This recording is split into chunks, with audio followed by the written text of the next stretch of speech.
Hi, we are from group 42 of LAX2014 My Travelogue. So now is the first video record treat of our My Travelogue. So here we are at the Malay Heritage Museum at Faculty of Modern Language and Communications UPM. So I'm Kyle, my metric number is 184715. My name is Juriting and my matrix number is 182441. My name is Nur Asmina Shahma binti Ahmad Shukri. My metric number is 182253. My name is Liu Yongfui. My metric number is 183376. My name is Idin. My metric number is 184165. My name is Tang Xing and my metric number is 182746. So we are going to start our trip now. Okay, see you later. Okay, now I'm going to introduce the histories of Malay Heritage Museums of Faculty of Modern Language and Communication UPM. So actually the launching of this museum is due to the idea of Professor Dr. Muhammad Fauzi Ramlan, the previous Vice Chancellors of UPM. So the main objective of this museum is to collect and documentize the artifacts, Malay artifacts, and also for the research purpose and also for the exhibition purpose. So there are a lot of Malay artifacts and also manuscripts and a lot of the antiques collected in this museum to help to promote the program of edutourism in our university. So actually it helped us, especially those that got interest to make research, to help them to make further and deeper research. So there are two main parts of this museum, internal part and also external parts. There are 4 segments in the internal part of this museum. So later my team member will be going to introduce further. So and also there are external parts of this museum. There are some houses that are exhibited in this area.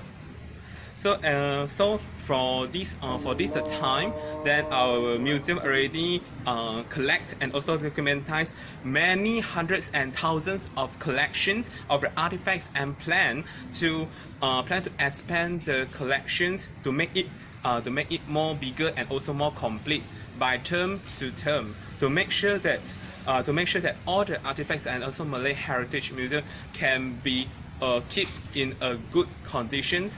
Yeah, so actually there is a team of professional team will help to manage this museum. Thank you. We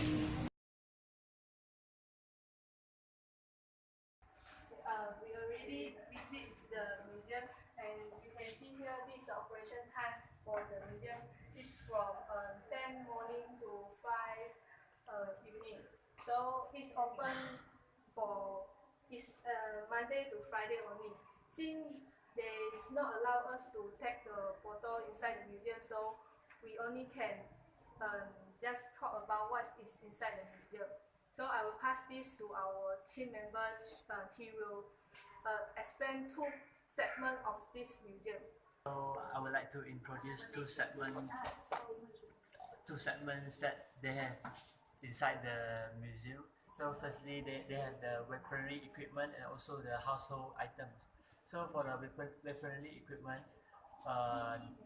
the glory of the ancient Malay civilization has witnessed various type of weaponry equipment for their territorial expansion and also protecting their motherland. So for example, they have like cannons, spear, flintlock, and also keris and batik, and so on. So besides that, there's one, the smallest cannon belongs to the elite of the Negeri Sembilan, which is the smallest cannon has been created in Malaysia. So besides that, for the household item, there are also a lot of for example, like the bowls, for the things, the cutlery that they use to conduct their meals, to having to eat their meals, and so on. So another 2 segments I would like to let my another partner or another team member to introduce. Thank you. So the next segment is about the textile and costume.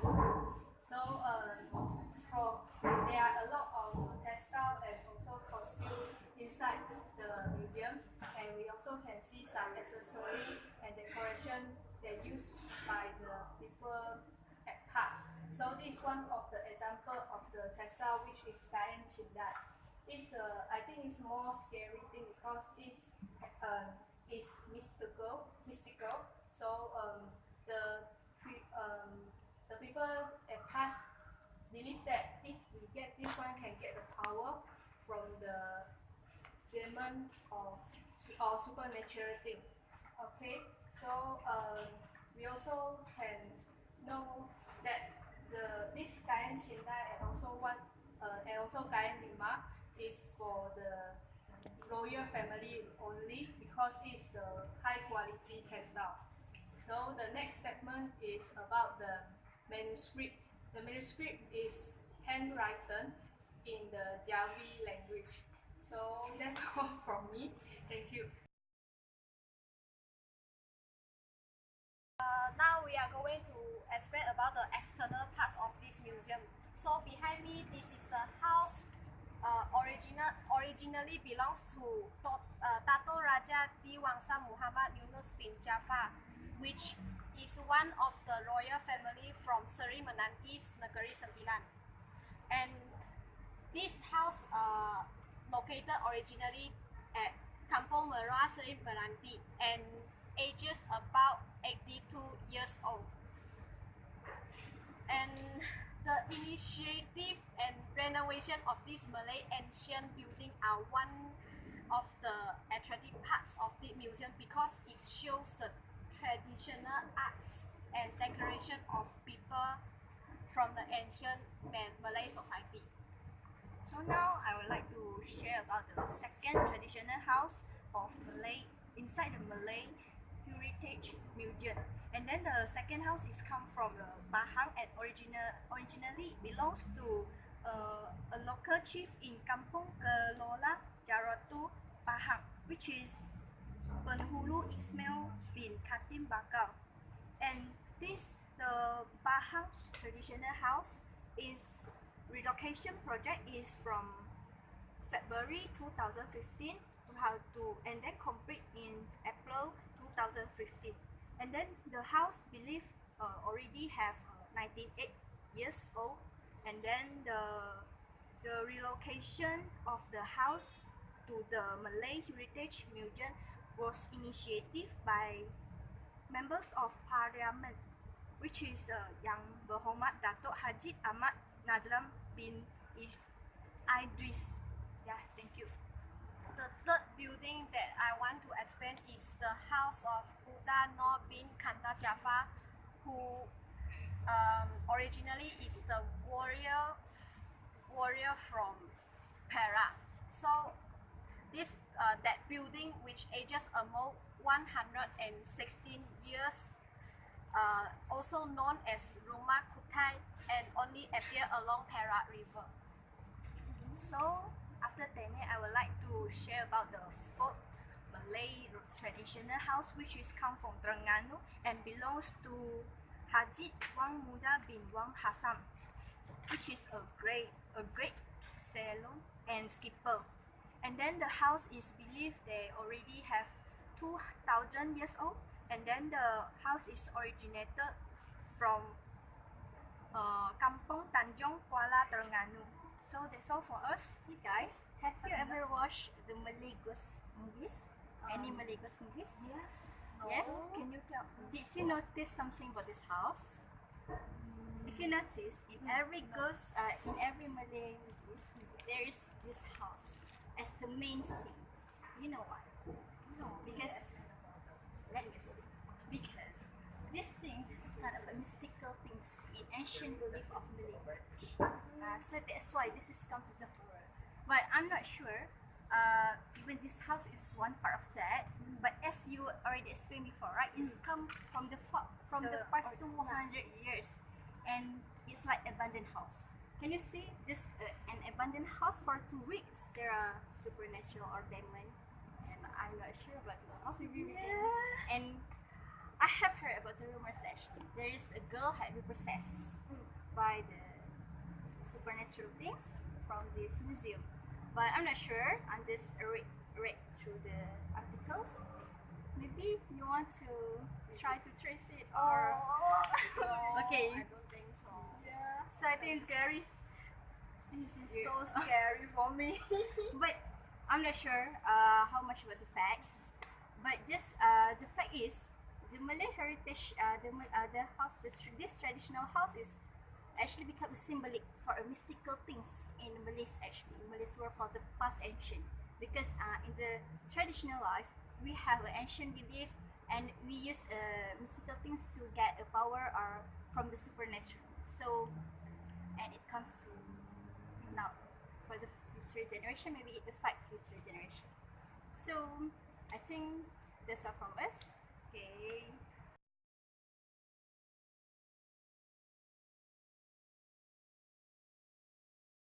After this first trip at the Malay Heritage Museum, maybe you can see there's no scary at all, but actually the information that give you the horror things because it's no everyone can experience the horror things.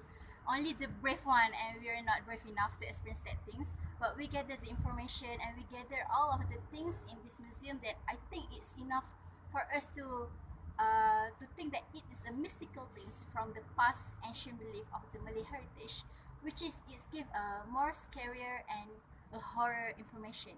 And as for my feelings, this is my first time have been here, although it's a Malay heritage museum. But I think just it's nice, really fun experience. And how about you? Hi. Then after visiting Malay Heritage Museum, then I found that the traditional house, which is the outside museum exhibition, is much beautiful compared to my the imagination and the before renovation the houses. So I think that it's beautiful. It's quite beautiful. Thank you. For me, after visiting this museum, I didn't feel scared at all. I just feel very hot because since we visited this museum at afternoon, but better not to visit this museum at night because from what I know, this place is very dark and for safety purpose, we better not visit this museum at night. Yeah, since there is no light provided in the museum, so it's better don't visit here at night and don't try to like explore. The safety issue is very important, and the house is open. The old house is open. Then everyone can go inside, and you did not know who will inside the house and what will happen to you. So it's better don't visit here at the night. Thank you.